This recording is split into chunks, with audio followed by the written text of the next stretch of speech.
Ito po ang tiniyak ng Malacanang Office of the President.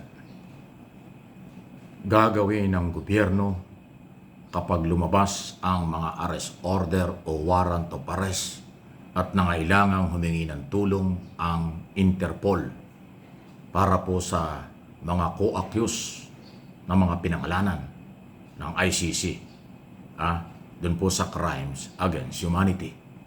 Yan po ang tiniyak ng Malacanang. Pakinggan po niyo ang pahayag ni Joseph Castro, tagapagsalita ng Palasyo. Arrest na na-issue na po, kailangan i-implement. This is what Malacanang said when asked if the Marcos Jr. administration will facilitate the arrest of former police chief and now Senator Ronald De La Rosa, Senator Christopher Bongo, and 6 other former officials who were tagged as co-perpetrators in the so-called systemic killing of suspected drug users and peddlers during former President Rodrigo Duterte's tenure as chief executive and Davao City mayor. Castro says the Philippine government has yet to receive the arrest warrants but had this to say to Duterte's co-perpetrators. Hindi po kinakailangan magtago kung alam po nila na sila'y walang kasalanan, humarap sila at maging matapang sa mga maaaring proseso. Sa ngayon, wala pa pong dahilan para sila'y bantayan dahil wala pa pong nare-receive ang gobyerno ng warrants of arrest. The Undersecretary... Ayun, matindi. So malinaw yan Malinaw na malinaw. Ipatutupad ang warrant of arrest basta dumating dito sa ating bansa. At ang panawagan, kung wala naman daw kung kasalanan, hindi dapat magtago. Sa halip ay harapin ang kaso. Alam niyo, si Jose Castro, di mo masisisi ng ganyan ng paliwanag kasi hindi lang nagsasalita yan on behalf of the President, kung hindi, yan ay abogada. Alam niya yung rule of law. Alam niya ang obligasyon ng mga otoridad pag mayroong arrest order. Alam din niya ang obligasyon ng akusado o mayroong warrant of arrest, mag-surrender or huhulihin. So, nandun yun. Kung magsusurrender, alam problema. Pero kung hindi, huhulihin sila. Kung ano ang ginawa ng gobyerno nang ipatupad ang arrest order ni dating Pangulong Duterte 1 taon na, next month, kasi Marso yun hinuli, ganun po ang gagawin. Walang pagbabago. Nandyan pa rin yung coordination at pagrespeto sa International Police, Interpol. Pag nagkaroon ng red notice. Nandyan pa rin ang, kung di akong kakamali, yung Republic Act 9851 na nagiging dahilan para isurrender ng Philippine authorities, ng Philippine government, ang merong arrest order sa oras na mahuli sa International Criminal Court. So, alam kong hindi ito maintindihan, hindi iintindihin ng mga Duterte supporters, Duterte camp. Pero wala tayong magagawa. Yan ang policy. Kaya ako binabalita. Yan ang policy. Tutuparin ang court order.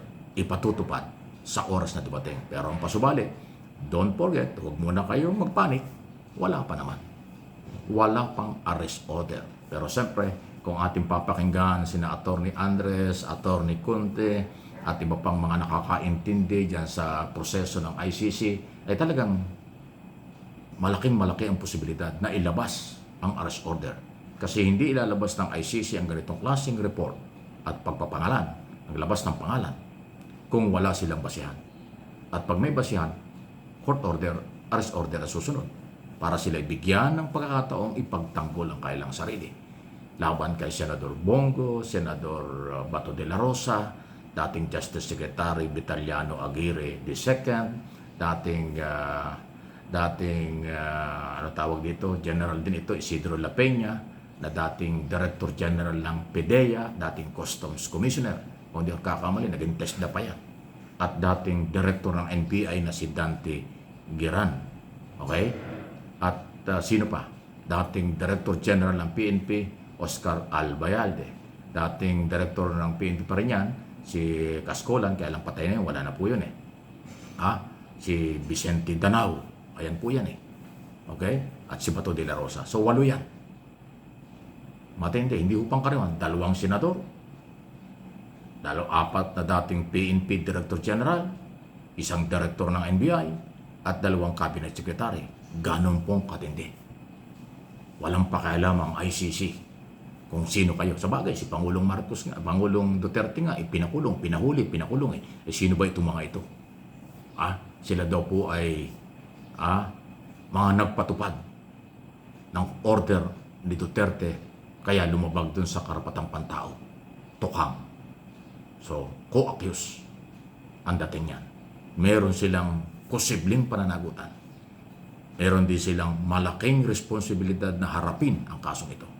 Ganun pa man, nadignan natin ang mga paliwanag ni Senador Go, Senador Bato, at saka ni Aguirre na wala doon silang kinalaman dyan. Doon na lang kayo sa korte magpaliwanag.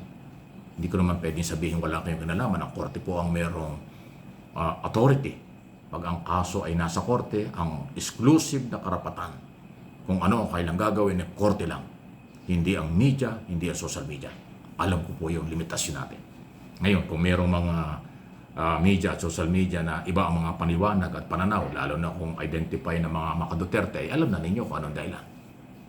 Pero hindi natin sila pwedeng paniwalaan dyan. Hindi pwedeng sabihin harassment, politika lang. No. Pag batas ang pinairal, walang politika, walang harassment. Pananagutan ay dapat harapin. At kung walang kasalanan, makakawala kayo. Pero kung merong kasalanan, makakalabuso talaga. Yun lang yun eh. Dismissal o acquittal or guilty. Dismissal o kalaboso. Yun lang ho mangyari kapag nakasuhan. Okay? Kaya malagi natin pinapalaala for information at education. Sino man po ang nasa gobyerno ngayon at gustong pumasok sa gobyerno, elected, appointed, or career, maging maingat kayo. Kasi ang batas ay talagang walang pinipili. Matapang ang batas. Okay? Yan po yung dapat masunod. Kung kayo'y may pagdududa sa justice system, nasa inyo yun. Pero lalabas at lalabas pa rin ang katotohanan sa local court, national court, o international court. Like ICC. Ayun po yun. So yan ang matindi. Please like and share. Trabaho lang ito, walang personalan. Suggestion, opinion, nakabase sa katotohanan. Ulitin ko, sinabi ng Malacanang Tro Joseph Claire Castro, ipatutupad ang batas.